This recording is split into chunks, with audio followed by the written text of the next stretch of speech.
My life's pretty straightforward. I'm all about fitness, health, and now apparently drama. I'm 26, juggling my job as a fitness trainer and my health blog. That's how I bumped into Mark at the sports center, a connection that quickly turned into something special. He's got this vibe that's hard to ignore, and before we knew it, we were deep in what you'd call a whirlwind romance. Now let me set the scene for you. It was a hot summer day, and I was meeting Mark's family for the first time. I was nervous but excited, dressed in a simple knee-length dress with short sleeves, nothing flashy but apparently enough to kick off a storm. Mark had prepped me about his family, loving a bit of tradition and protective of each other. He mentioned his mom Linda with a tone that I couldn't quite figure out at the time. "She's got strong opinions but don't take it to heart," he said. Little did I know those were words of warning. We walked into their family home, and there they were. Alex, Mark's younger brother, was the first to greet us, a hearty guy with a welcoming smile. Then came Linda. The air felt like it dropped a few degrees. Her eyes scanned me from head to toe, lingering on my arms. Yes, my arms, because it was summer and it was sweltering outside. "Is this how you dress to meet your future mother-in-law? A bit bold, don't you think?" Linda's voice was colder than I expected, laced with disapproval that felt like a slap. I was taken aback, my mind racing for the right words. Mark squeezed my hand, a silent form of support. I cleared my throat. "Well, it's summer, you know. It's quite hot outside, and I thought this was pretty decent and comfortable." Linda scoffed. "Comfortable or not, it's about first impressions. I would have expected something more appropriate." Mark jumped in, trying to smooth things over. "Mom, come on, it's really hot today. Erica is dressed fine, let's not start off on the wrong foot." But Linda wasn't having any of it. "I'm just saying, Mark, it's about respect, but fine, let's have dinner." Dinner was a tense affair. Conversations flowed around me, but Linda's earlier comments hung over the table like a dark cloud. Alex tried to lighten the mood, cracking jokes and sharing stories, which I was thankful for. Mark kept shooting me reassuring looks, but the damage was done. After dinner, while helping with the dishes, Linda cornered me in the kitchen. "Listen, dear, I'm just looking out for my son.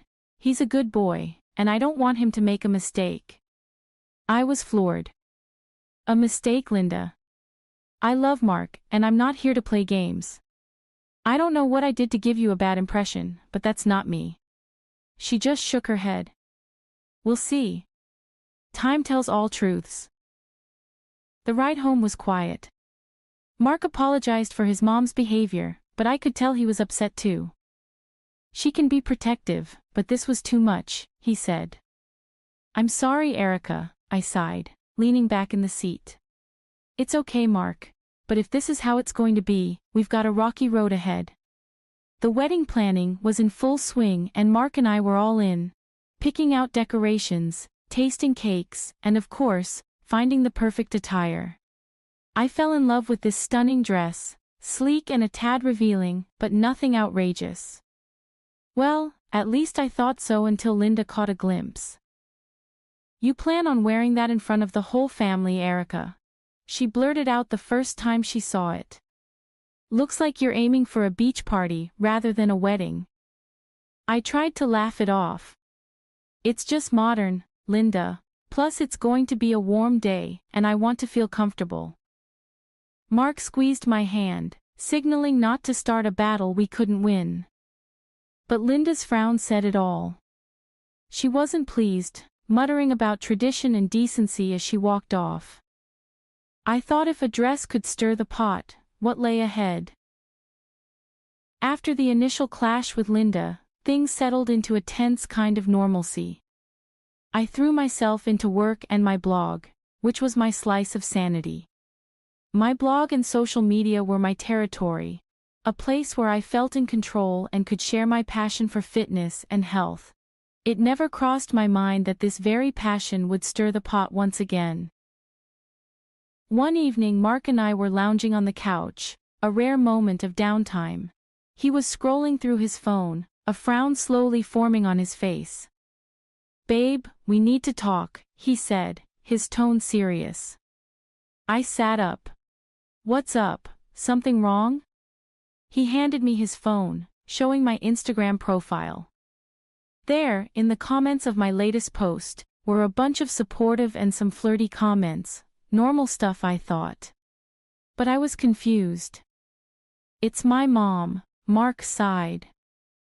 "She's been going through your posts, making a big deal out of every single guy comment. She's spinning it like you're, I don't know, inviting attention." I felt a rush of anger. "You've got to be kidding me. It's Instagram, for crying out loud. People comment, that's how it works." "Yeah, I know, but she's convinced there's more to it. She's telling everyone who listens that you're not faithful. It's ridiculous." I grabbed the phone from him, scrolling through the comments. Nothing out of the ordinary, yet Linda had managed to twist it into something sordid. So what am I supposed to do? Police who comments on my posts now? No, of course not. But maybe we could limit who can comment or something, just until this blows over.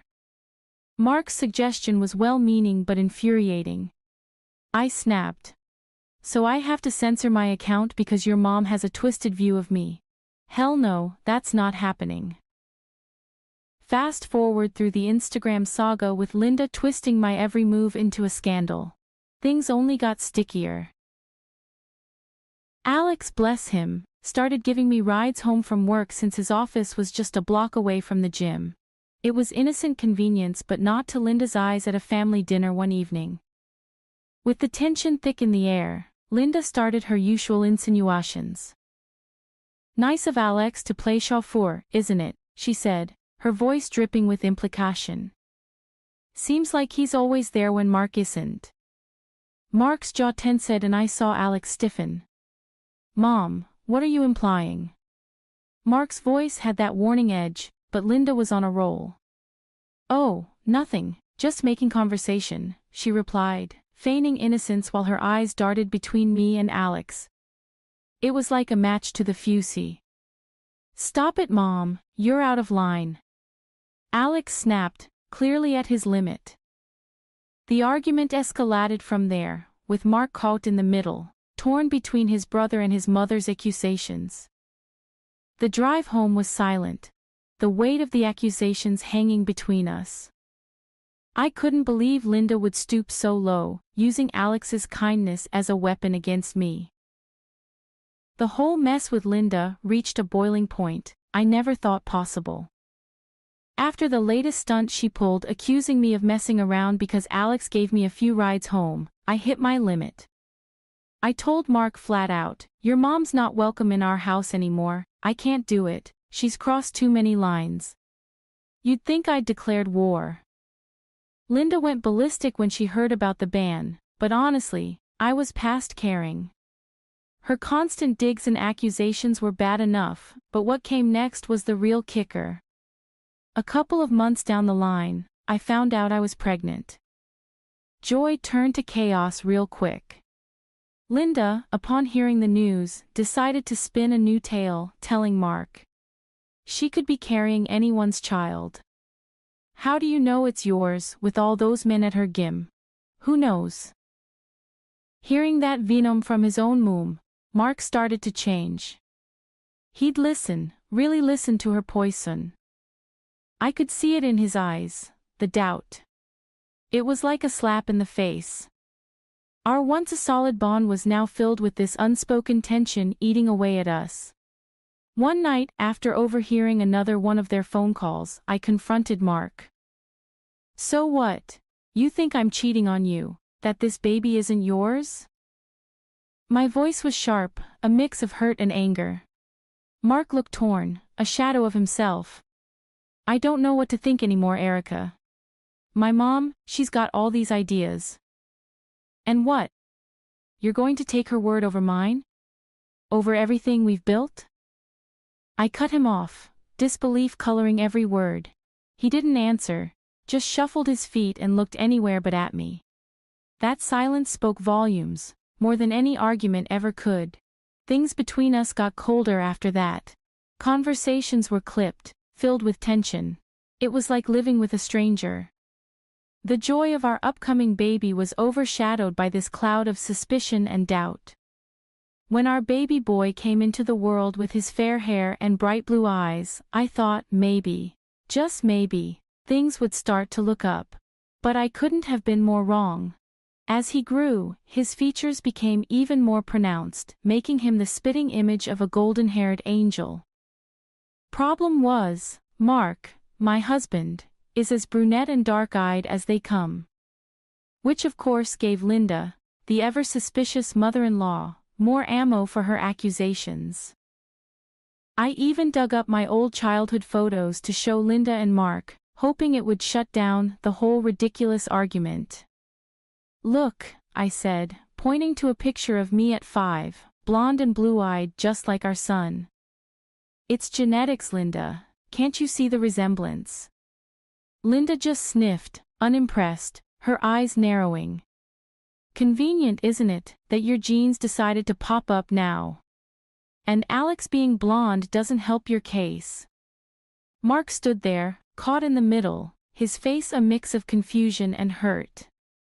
The tension was unbearable. Things hit the fan at our son's first birthday party. With all the guests cooing over the baby, Linda couldn't resist making a scene. This child looks nothing like my son. Everyone can see it. We need a DNA test to prove who the father really is. She announced out loud, making everyone uncomfortable. I was livid, my face burning with embarrassment and anger. Are you out of your mind, Linda, accusing me in front of everyone? No way am I doing some tests just because your paranoia got the better of you, I shot back, my voice dripping with indignation. It was humiliating being accused like that, especially in front of friends and family.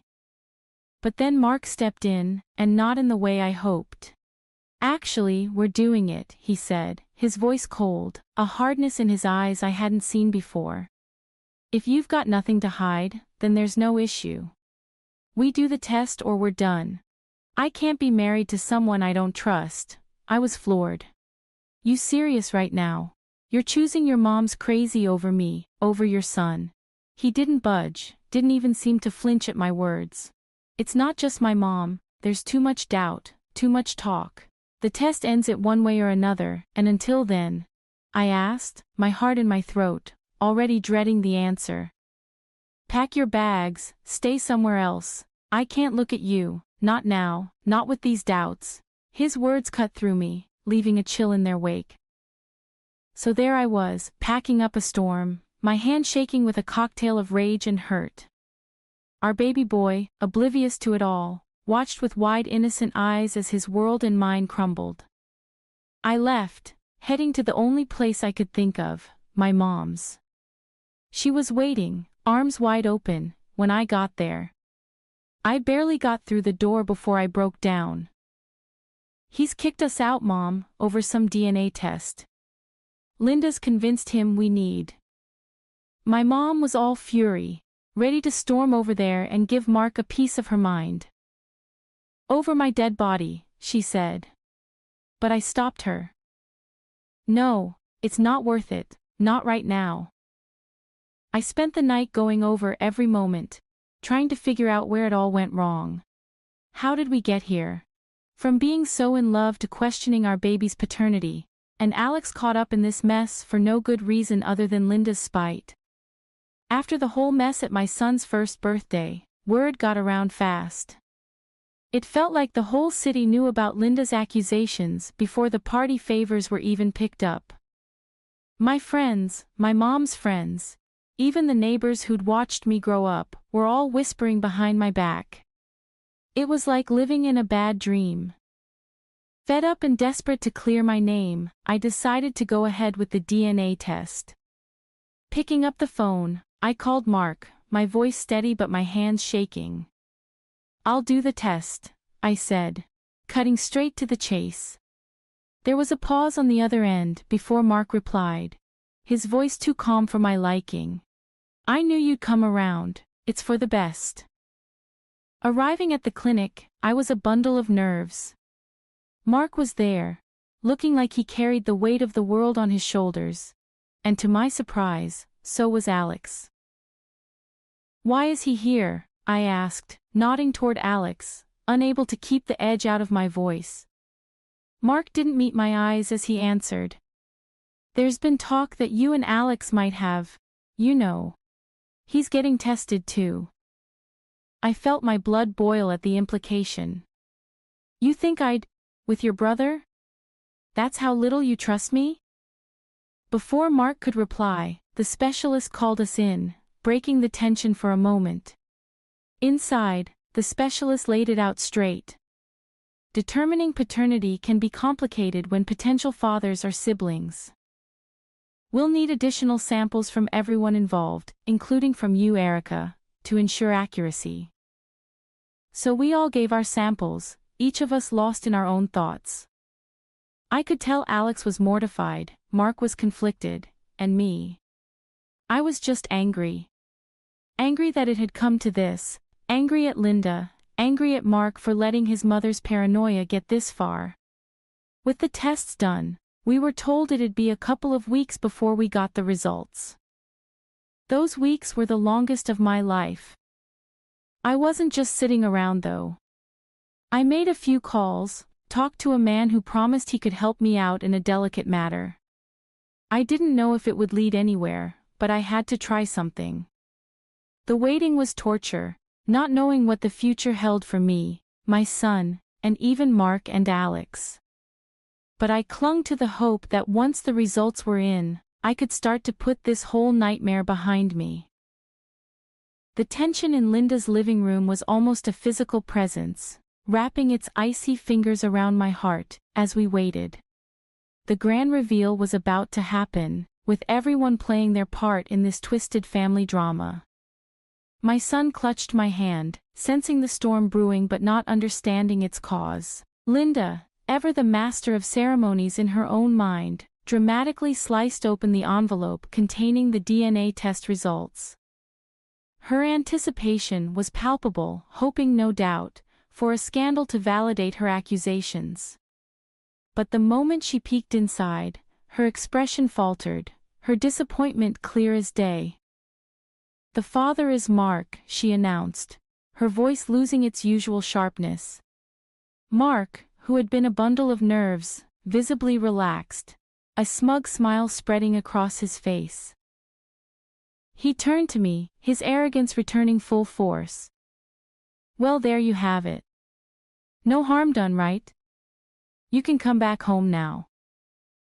His words ignited something fierce within me, a mix of disbelief and anger. I couldn't hold back a bitter laugh. Come back after all this? You must be joking. He blinked, taken aback by my reaction. But you're innocent, Erica. Isn't that what you wanted? That's when I played my hand, pulling out the divorce papers I'd kept hidden away. The silence that followed was deafening as I laid them on the table. Mark's face went from confident to pale, sheer panic taking over. What's this? Why divorce papers? He replied, the words tasting like freedom. And here's why, I said, then produced the photos. Undeniable proof of Mark's infidelity, captured in vivid detail by the private detective I'd secretly hired. Mark's transformation was pitiful, from confident to broken. He started to babble apologies, his earlier facade crumbling. I'm sorry, I didn't mean for any of this to happen. Please, let's talk about this, he pleaded. Talk, I scoffed, my voice cold. You dragged my name through the mud, let your mother accuse me of the worst, and all the will, you were the one cheating. There's nothing to talk about. Linda attempted to intervene, her earlier eagerness for drama now replaced by a desperate need to salvage the situation. Now dear, let's all calm down. We can fix this. Fix this, I cut her off sharply. Your son's a cheat and you're no better for stirring all this trouble based on lies. After I laid out the proof of Mark's betrayal for all to see, the room turned into a battleground of broken bonds and shattered illusions. Linda, with a look of sheer disgust, couldn't tear her eyes away from the photos spread out like a hand of betrayal on the coffee table. I'm not just walking away, Mark. I'll be demanding alimony and compensation for this treachery, I declared, my voice steady but seething with anger. Mark's face drained of color, his earlier bravado evaporating into thin air. You can't be serious, he stammered, looking from the photos to his mother, seeking some sort of refuge or rescue. Linda, ever the matriarch, tried to salvage what little control she thought she had. Oh please, she was never right for you. She would have cheated on you sooner or later. You're better off without her. That's when Alex, who'd been quietly simmering with rage, stepped in. Enough, he exploded, his voice echoing off the walls. I'm done with all of this, with both of you. After everything you put her through, based on nothing but your own twisted suspicions, I'm out.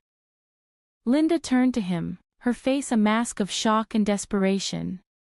Alex, please don't say that. I was just trying to protect our family, protect. Alex scoffed, his scorn palpable.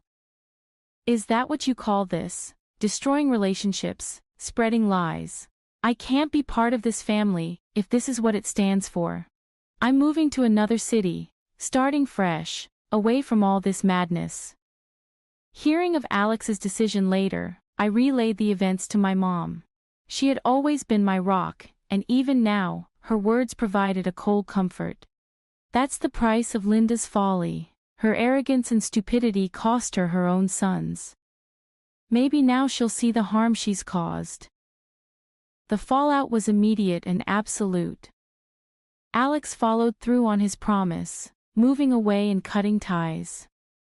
Mark was left to deal with the consequences of his actions, his mother's manipulations laying the foundation for a chasm too wide to bridge between them. Life after the dust settled was different, not easier, but clearer, like I was seeing everything for the first time again. My mom and I had many long talks about it all, sitting on her old comfy sofa with cups of tea that always seemed to go cold before we finished them. Mom, I started one evening. The sky outside painting a picture of calm I didn't quite feel inside. Do you think I made the right choice with everything? The divorce? Standing up to Linda and Mark like that? My mom set her cup down, turning to look at me with those wise eyes that had seen more of life than I ever wished to. Darling, you did what you had to do. You stood up for yourself. For your dignity. That's more important than staying in a marriage that was built on distress. The biggest change, besides the obvious, was with Alex. He moved to another city, cutting ties with his family. He called me once, just before he left. I can't stay here, not after everything. I need to start fresh, somewhere where every corner doesn't remind me of all this. I understand. You'll always have a friend in me, Alex. You were the only one who really saw me through all this mess, I said. He chuckled, a sound that held a shadow of our shared troubles. And you me. Take care of yourself, all right? After hanging up, I couldn't help but feel a pang of loss, not just for the relationship I thought I had with Mark, but for the family I thought I was part of. Months passed, and life found a new rhythm. My blog started picking up more attraction, becoming a space where I could share not just tips on fitness and health, but also personal stories of resilience and starting over. It resonated with people more than I expected. As I was settling into this new chapter of my life, finding solace in the routine I'd built for me and my boy, my phone rang out of the blue one afternoon. The screen flashed a name I hadn't seen in a while. Linda. My initial instinct was to ignore it, let it go to voicemail. But something, maybe curiosity, or maybe just a desire to finally put it all to bed, made me answer. Hello? Her voice came through, shaky and laced with something that sounded like regret. Erica, I was wondering, could I see him? My grandson. The audacity of her request, after everything that had happened, stopped me cold. For a moment, I was back in that living room, feeling the weight of her accusations all over again. You've got some nerve, Linda, I said, my voice steady but firm.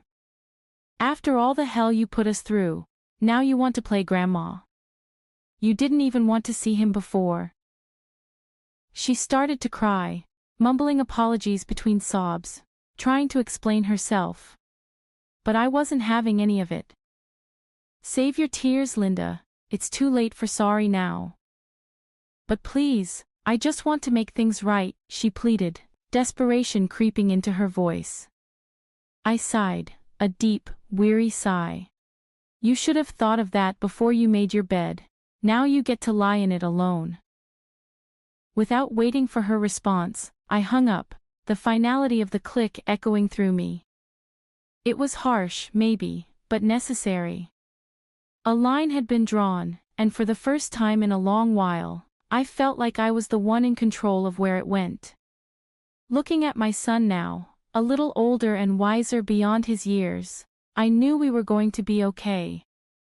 We had each other and a future that